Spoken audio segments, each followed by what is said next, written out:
So good day, my name is Junami Ligad, so I will answer and discuss the two problems using implicit differentiation. So the problem number 1 is x squared minus xy plus y squared is equals to e raised to negative x. Find dy over dx. So first is, in this whole function, we will use sum and difference to derive. So first we will write d over dx times x squared minus xy plus y squared times is equals to e raised to negative x. So let's assume that we will distribute dx to in this whole function of each term. So first is, in this term we will use power rule. So the derivative of x squared is 2x. Why? Because the power rule is n, x, n raised to n minus 1, so x. So our n is 2, so bring down 2. And 2 minus 1 is 1, so no need to write the power, so this is our derivative. Then copy minus. And so in this term, we will use product rule. So the derivative of x is 1. So next is copy y plus copy x.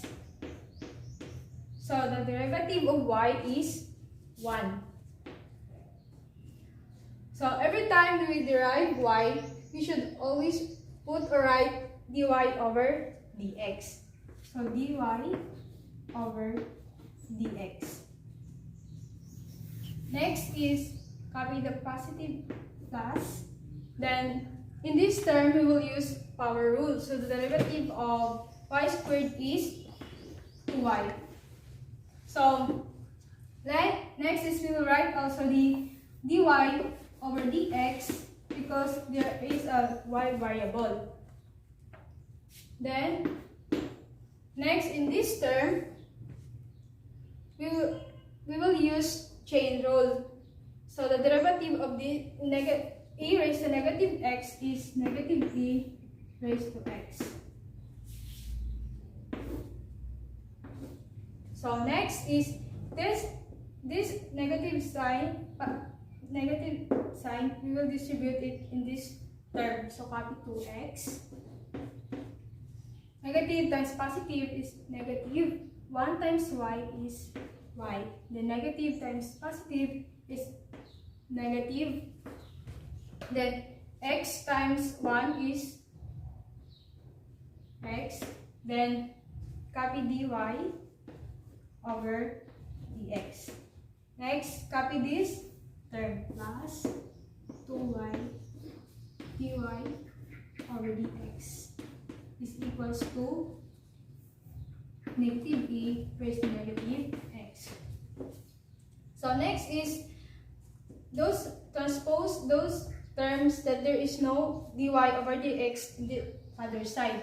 Since there is no dy over dx, so we will transpose it. So ang matira is negative x dy over dx plus 2y dy over dx is equals to negative e raised to x. So when we transpose terms in other side, the sign will change. Magiging negative 2x plus y. So next is, since there is a same dy over dx, so we'll factor out. Magiging dy over dx times negative x plus 2y is equals to negative e raised to negative x minus 2x plus y. So next is eliminate. So we eliminate, we'll divide both sides by negative x plus 2y so that we can cancel out or eliminate. Divide negative x plus 2y, other term negative x plus 2y. So we can cancel out. dy over dx is equals to, so in this term we cannot simplify, so we can copy this. Negative e raised to negative x minus 2x plus y over negative x plus 2y. So that this is our final answer. Okay, problem number 1. So next problem is sin x squared y is equals to g. Find that d squared y is equals to dx squared, or the second derivative, where j Earth's gravitational acceleration. So first is we find the value of g, which the Earth's gravitational acceleration is the value of 9.8. So 9.8. So magiging c x squared y is equals to 9.8. So next is differentiate or derive both sides. So magiging d over dx times sin x squared y is equals to d over dx times 9.8. So next is, since there's a two variable inside the parenthesis in sin, so gamitan natin siya sa chain rule. So first is derive sin. So the derivative of sin is cos. Then copy x squared y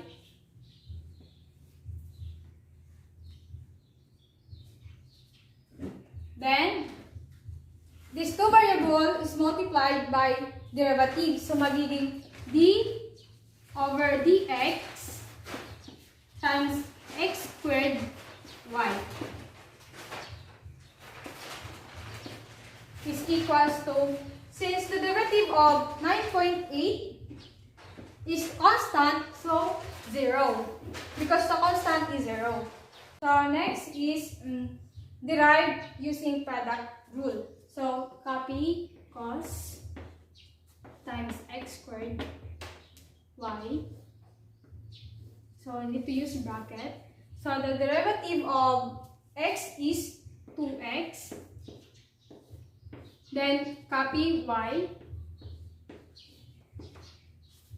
plus the derivative of y is 1. So every time we derive y, we should always write dy over dx. Then x squared is equals to 0. So next is multiply cos sine x squared y to this in this bracket. So next is simplify those terms inside the bracket. So magiging cos x squared y, then 2x times y is magiging